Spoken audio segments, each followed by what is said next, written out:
Na na na moonlight, na na na na in the sky, na na na na you say, na na na na popcorn, na na na na moonlight, na na na na in the sky, na na na na you say, na na na na popcorn. Welcome in, Slumpbusters. It is time to give our final verdict on Hard Knocks 2021 with the Dallas Cowboys. All right, C-Money. So a lot of the drama is really taken out because we are filming this post the opening game against the Tampa Bay Buccaneers. So we more or less know where all these guys ended up, their statuses with the Dallas Cowboys themselves. But the season as a whole, did you like it? Did you hate it? Was it kind of boring? I thought it was kind of boring. That's my personal thought out the gate. I was expecting more drama, not gonna lie. Like I know documentaries, they love to harp on the drama, but I felt like there is supposed to be more with this season, especially with Prescott coming out from his injury, and then Elliott doing a little bit better, but he was pretty much sidelined the whole time because they didn't really let him practice. But for my highlights of the season, I thought it was pretty cool how they introduced the whole international players and where they came from. I thought that was really cool because I had no idea that the NFL even did that.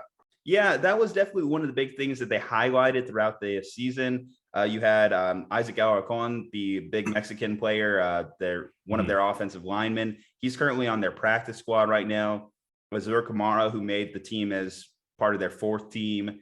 And even one of their coaches, Aiden Dirty, they made it a point to really emphasize that is something the NFL is striving on. And obviously, it makes sense from a business perspective. The NFL wants to go international. They wanted to make NFL Europe work. That's why they do an international game each and every year. Even talk about doing games in China, more games in Mexico, Japan. They really want to emphasize their growth to a broader audience like the NBA or MLB did.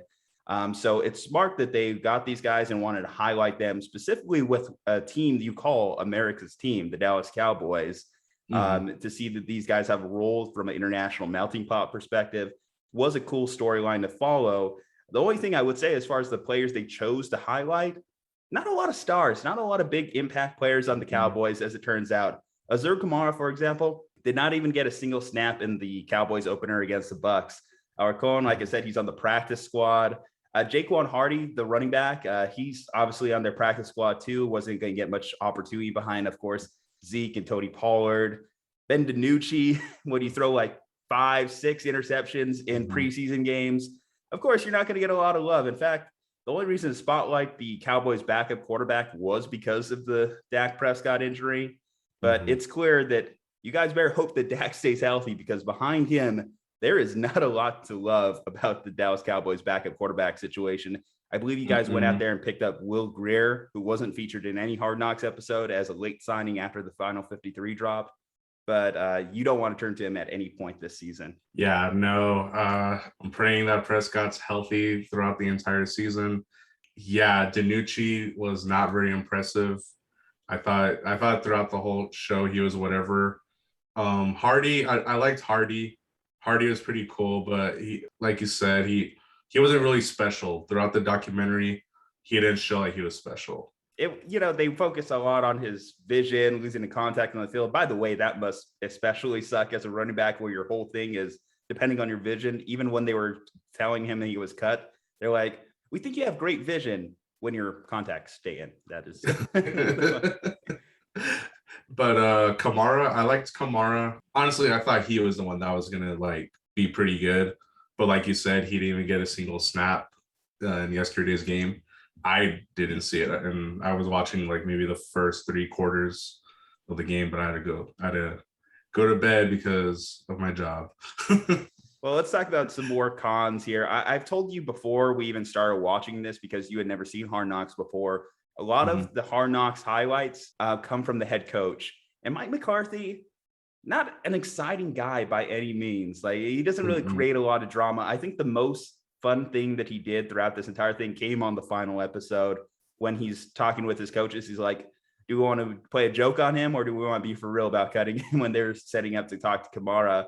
That's the most thing I got really laugh at. Of course, there was the Mojo Moments thing in episode 1 There wasn't a let's go eat a snack like Rex Ryan did for the Jets back in the day. Do we understand what the fuck I want to see tomorrow? Let's go to eat a goddamn snack. Nothing. I think that's kind of like the backbone of a good Hard Knock season. Another thing that was lacking was there's not a lot of player interaction moments, them going out on the town, having fun. I don't know if that's a part of potentially being in a pandemic era California where the Cowboys are doing their training camp. But yeah, they were pretty insulated to staying inside the camp, staying inside the training facilities. You didn't see them going out on the beach and having a fun time. Yeah, Mike McCarthy, he seems like pretty boring. Well, I remember when we were talking about the first episode, like Dak kind of seemed like, I don't know, like annoyed with him, or Dak kind of seemed whatever about him. Like with Garrett, when Garrett was on the Cowboys team, you always saw Garrett and Dak talking, like actually like talking to each other. Throughout Hard Knocks, I felt like Mike McCarthy was just like, hey Dak, you're just gonna sit out this practice. And like that was it. That was the only interaction that they had. Even Zeke, like Zeke would make funny jokes here and there, but I hardly saw him talk to anybody. Just maybe Hardy a couple of times. He was giving advice. That's about it. Outside of the spotlight players, yeah, there was nothing of note from any of the players. There wasn't a lot of chance for them to really show off their personality. And I think that was kind of one of the big letdowns. I think the coolest thing they really did was do a lot of like interesting shots. Like they had that one take with the drone that just kind of flew over through the practice facility into Jerry Jones' office. Yeah, that was a neat shot. And that really showed that, well, HBO's got a little bit of a budget to work with. Yeah. But other than that, I don't know, there wasn't really a lot of highlights to this season. I can't really name one that really stands out in my mind. When they show a best of Hard Knocks in years to come, I don't know if they're going to have a lot of clips to really source from this season.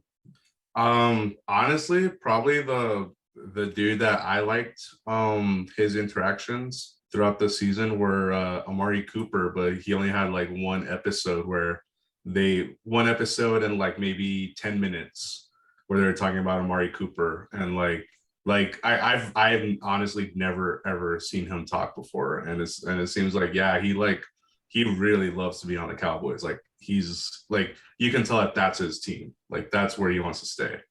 But other than that, I mean, yeah, like you said, like even the spotlight players, like we didn't get that much. Well, I guess let's put a final verdict, a final rating on it. Out the gate, mine is going to be a 2 out of 5 stars. Not even average. It was kind of just below average. I wouldn't rewatch this season again. I don't think I'd rewatch many clips from this season. And I think it's a little bit of a letdown when you think about the brand and what you think about what the Cowboys are. You kind of wanted a little bit more. You wanted to spend a little more time with the star players, and you really didn't get that. And the spotlight players didn't make up for it in any way, knowing what their role is with the 21 Cowboys. My first time watching this, I think I would give this one a 1.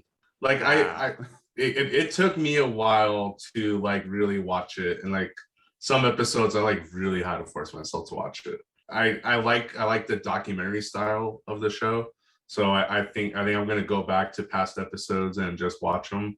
Like look up the top 10 best seasons of Hard Knocks and just watch those. But I feel like I've seen better documentaries on YouTube.